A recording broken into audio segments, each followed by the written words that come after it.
ಹೇಳಿದ್ವಿ, ದಾವಣಗೆರೆ ಅಭ್ಯರ್ಥಿ ಗೆಲುವು ಖಚಿತ ಅಂತ ಈಗಾಗಲೇ ಹೇಳಿದ್ವಿ ನಾವು.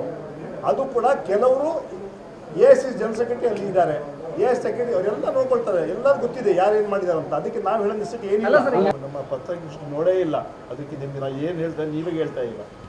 ನಾವು ಹೇಳಿದ್ದು ಮೊದಲೇದು ಧನ್ಯವಾದಗಳನ್ನು ಅರ್ಪಣೆ ಮಾಡೋಕ್ಕೆ ಪತ್ರಿಕಾಗೋಷ್ಠಿ ಕರೆದಿದ್ದೀವಿ. ಚುನಾವಣೆ ನಂತರ ಒಂದು ಸಂಪ್ರದಾಯ ಅಂತ ಹೇಳಿದ್ರೆ ಯಾಕಂದರೆ ಅಲ್ಲಿ ಇರೋಕ್ಕಾಗಲ್ಲ. KPCCಲಿ ಬಂದು ನಮ್ಮ ಕಾರ್ಯಕರ್ತರಿಗೆ ಧನ್ಯವಾದಗಳು, ನಮ್ಮ ಶಾಸಕರಿಗೆ, ನಮ್ಮ ಮಂತ್ರಿಗಳಿಗೆ ಅವ್ರಿಗೆ ಧನ್ಯವಾದಗಳು ಹಾಗೂ ಕ್ಷೇತ್ರ ಜನರಿಗೆ ಧನ್ಯವಾದ ಅರ್ಪಣೆ ಮಾಡೋಕ್ಕೆ ಮಾಡಿದ್ವಿ. ಎರಡನೇದಾಗಿ ನಾವು ಹೇಳಿದ್ವಿ, ಈ ಕ್ಯಾಂಡಿಡೇಟ್ ಸೆಲೆಕ್ಷನ್ನಲ್ಲಿ ಎಲ್ಲ ಒಮ್ಮತದಿಂದ ಸರ್ಕಾರದಲ್ಲಿ ನಾವು ಪಕ್ಷದಲ್ಲಿ ತೀರ್ಮಾನ ಮಾಡಿದ್ವಿ, ಎಲ್ಲ ಒಮ್ಮತದಿಂದ ತೀರ್ಮಾನ ಮಾಡಿದಂಥ ಮಾತನ್ನು ಕೂಡ ಹೇಳಿದ್ವಿ. ಮೂರನೇದಾಗಿ ಹೇಳಿದ್ವಿ, ಎರಡೂ ಕ್ಷೇತ್ರಗಳಲ್ಲಿ ನಾವು ಗೆಲ್ತೀವಿ, ಅದರಲ್ಲೂ ವಿಶೇಷವಾಗಿ ದಾವಣಗೆರೆಯಲ್ಲಿ ನಾವು ಗೆಲ್ತೀವಿ ಹೇಳೋಂಥ ಮಾತು ನಾನು ಹೇಳಿದೆ. ಅಲ್ಲೂ ಕೂಡ ಇನ್ನೊಂದು ರೈಡರ್ ಆಗಿ ನಾನು, ಆದರೂ ಕೂಡ ನಾವು ಗೆಲ್ತೀವಿ, ಆದರೂ ಕೆಲವು ಕಾರಣದ ಕೈಗಳು ಕೆಲಸ ಮಾಡಿ ಹೇಳೋಂಥ ಮಾತನ್ನು ಹೇಳಿದ್ದೀವಿ. ಅದನ್ನಂತ ಪತ್ರಿಕಾಗೋಷ್ಠಿ ಕರೆಕ್ಟಾಗಿ ನೋಡಿ ನಮ್ಗೆ ಕೇಳಬೇಕು. ಬಿಡಿ, ಅದು ಪಕ್ಷ ನೋಡ್ಕೊಳ್ತಾ ಇದ್ದಾರೆ. ಈಗ ಕಾಣದ ಕೈಗಳು ಅಂತ ಹೇಳ್ತೀವಿ ಸರ್, ಯಾಕಷ್ಟಕ್ಕೊಂದು ಮುಚ್ಚುಮರಿ ಸರ್? ಇಬ್ಬರಂತೂ ಕೆಲಸ ಅಲ್ಲ, ನಾನು ಇಬ್ಬರು ವಿಕೆಟ್ ಅಂತೂ ಆಗಿದೆ, 3ನೇ ವಿಕೆಟ್ ಉಳಿದಿದೆ. ನೀವು ಕೇಳಿದ್ಮೇಲೆ ನಮ್ಮ ಪ್ರಶ್ನೆಗೆ ಉತ್ತರ ಕೇಳಬೇಕು. ನಾವು ಹೇಳಿದ್ವಿ, ದಾವಣಗೆರೆ ಅಭ್ಯರ್ಥಿ ಗೆಲುವು ಖಚಿತ ಅಂತ ಈಗಾಗಲೇ ಹೇಳಿದ್ವಿ ನಾವು. ಅದು ಕೂಡ ಕೆಲವರು AICC ಜನರಲ್ ಸೆಕ್ರೆಟರಿ ಅಲ್ಲಿ ಇದ್ದಾರೆ, AICC ಸೆಕ್ರೆಟರಿ ಅವರೆಲ್ಲ ನೋಡ್ಕೊಳ್ತಾರೆ, ಎಲ್ಲರೂ ಗೊತ್ತಿದೆ ಯಾರೇನು ಮಾಡಿದ್ದಾರೆ ಅಂತ. ಅದಕ್ಕೆ ನಾವು ಹೇಳೋದಕ್ಕೆ ಏನಿಲ್ಲ. ಈ ತರದ ಬೆಳವಣಿಗೆ ಯಾಕೆ ಸರ್? ಈಗ ಅಲ್ಲ, ಈಗ ಇಬ್ಬರು ಅಲ್ಪಸಂಖ್ಯಾತ ಮುಖಂಡರದ ರಾಜೀನಾಮೆ ತಗೊಂಡಿರ್ತಾರೆ. AICC ತೀರ್ಮಾನ ಅದು ಅಲ್ಲ ಸರ್, ಇಲ್ಲ ಇದಕ್ಕೆಲ್ಲ ಪೂರಕ ಅಲ್ಲ. ಈಗ ಇಬ್ಬರು ರಾಜೀನಾಮೆ ಕೊಟ್ಟಿಲ್ಲ, ಅವ್ರೇನಾದ್ರೂ ಪಕ್ಷ ವಿರೋಧಿ ಚಟುವಟಿಕೆ ಮಾಡಿದಾರ ಸರ್? ಅದು AICC ತೀರ್ಮಾನ, ನಮ್ಮ ತೀರ್ಮಾನ ಅಲ್ಲ. ಅಲ್ಲ, ನೀವು ಪಕ್ಷದೊಳಗೆ AICC ಒಳಗೆ ತಾವು ಒಬ್ರು ಹೌದಲ್ಲ ಸರ್? ನಾನು AICCನ ಕಾಂಗ್ರೆಸ್ ಪಕ್ಷದವ್ರು ಹೌದು. ನಾನು ಹೇಳೋದು ಅರ್ಥ ಆಗ್ತಾ ಇಲ್ಲ. ನೀವು ಎಲ್ಲ ತೀರ್ಮಾನಗಳು ಆಲ್ ಇಂಡಿಯಾ ಕಾಂಗ್ರೆಸ್ ಕಮಿಟಿಯ ಸೆಕ್ರೆಟರಿ ಮತ್ತು ಜನರಲ್ ಸೆಕ್ರೆಟರಿ ಕೊಟ್ಟಂತಹ ರಿಪೋರ್ಟ್ ಅಲ್ಲಿ ಇದೆಲ್ಲ ತೀರ್ಮಾನ ಆಗ್ತಾ ಇದೆ. 70 ವರ್ಷಗಳಿಂದ ಅಲ್ಪಸಂಖ್ಯಾತ ಸಮುದಾಯ ಕಾಂಗ್ರೆಸ್ ಪಕ್ಷವನ್ನ ಬೆಂಬಲಿಸುವಂತ ಬಂದಿದೆ ಸರ್. ಇವತ್ತು ಅವರಿಗೆ ಅನ್ಯಾಯ ಆಗುತ್ತೆ. ತಾವು ಒಬ್ಬ ಅಲ್ಪಸಂಖ್ಯಾತ ಮುಖಂಡರು ಹೇಳಿದ್ರೆ ಅರ್ಥ ಆಗ್ತದೆ. ಏನ್ ಪ್ರಶ್ನೆ ಕೇಳ್ತಾರೆ ನನಗೆ ಅರ್ಥ ಆಗ್ತಿಲ್ಲ. ಅಲ್ಲ, ಈಗ ದಾವಣಗೆರೆ ವಿಚಾರಕ್ಕೆ ಫಸ್ಟ್ ನಿಮ್ಮ ಸಮುದಾಯಕ್ಕೆ ಟಿಕೆಟ್ ಕೇಳ್ತಾರೆ, ಕೊನೆಗೆ ಟಿಕೆಟ್. ನಿಮ್ಗೆ ಫುಲ್ ಸ್ಟೋರಿನೇ ಗೊತ್ತಿಲ್ಲ. ನೀವು ಮಧ್ಯ ಏನಾಗಿದೆ ಹೇಳ್ತೀನಿ ಕೇಳಿ. ಇವಾಗ ಫಸ್ಟ್ ಕೇಳಿದ್ರೆ ಆಮೇಲೆ ಹೇಳಿ. ಸುಮಾರು ಅವರ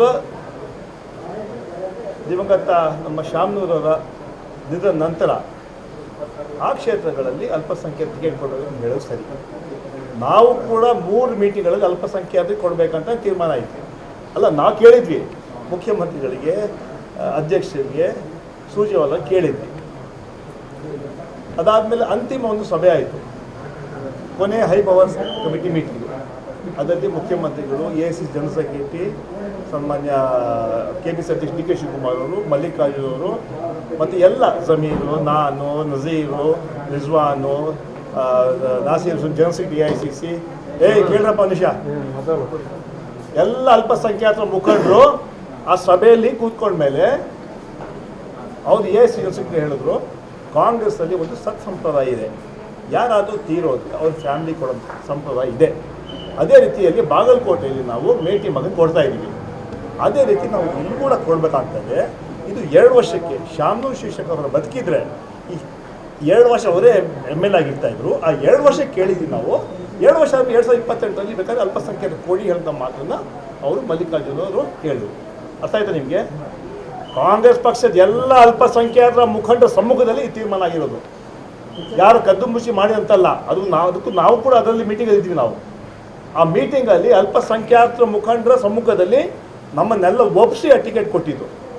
ಆವತ್ತು ಕೊಟ್ಬಿಟ್ಟು ಅವತ್ತು ಅವರು ಕೂಡ ಸಭೆಗೆ ಬಂದು ಇದೇ ಎಲ್ಲರಿಗೂ ಕ್ಯಾಂಪೇನ್ ಬರಬೇಕಂತ ಹೇಳಿ ಆದಮೇಲೆ ಇದು ಅದಾದ್ಮೇಲೆ ಬೇರೆ ರೀತಿಯಲ್ಲಿ ಎಲ್ಲ ಇಂಡಿಪೆಂಡೆಂಟ್ ಹಾಕಿ ಮಾಡಿದ್ದು. ಈ ವಿಚಾರನ ಈಗ ನಿಮ್ಗೆ ಅರ್ಥ ಆಯ್ತಾ ಏನಾಗಿದೆ? ಒಂದು ವಿಷಯ ಬೇರೆ ಪ್ರಶ್ನೆ, ಈ ವಿಚಾರ ನಮ್ಮನ್ನೆಲ್ಲ ಒಪ್ಸಿ ಕೂಡ ಆ ಟಿಕೆಟು ಶಾಮನೂರು ಮಗನ್ ಕೊಟ್ಟಿದ್ದೆ. ಯಾಕಂತಂದ್ರೆ ಸಂಪ್ರದಾಯ ಇತ್ತು, ಕಾಂಗ್ರೆಸ್ಸಲ್ಲಿ ಯಾರು ತೀರೋದ್ರೆ ನೀವು ಬಾಗಲಕೋಟೆಯಲ್ಲಿ ಮೇಟಿ ಮಗನ್ ಕೊಟ್ಟರೆ, ನೀವು ಶಾಮನೂರು ಅವರು 35 ವರ್ಷ ಪಕ್ಷ ದುಡಿದಿದ್ದಾರೆ, ಅವ್ರಿಗೆ 2 ವರ್ಷ ಕೊಡ್ಬೇಕಂತ ಕೇಳುವಾಗ ಇಲ್ಲ ಇಲ್ಲೇ ಕೊಡ್ತೀವಿ, ಅಲ್ಲಿ ಕೊಡೋದಿಲ್ಲ ಅಂತ ಹೇಳೋಂಥ ಪ್ರಶ್ನೆ ಬರಲ್ಲ. 2028ರಲ್ಲಿ ಅದನ್ನು ಓಪನ್ ಇಡ್ತೀವಿ ಅಂತ ಸನ್ಮಾನ್ಯ ಜನರಲ್ ಸೆಕ್ರೆಟರಿ ಹೇಳಿದ್ರು.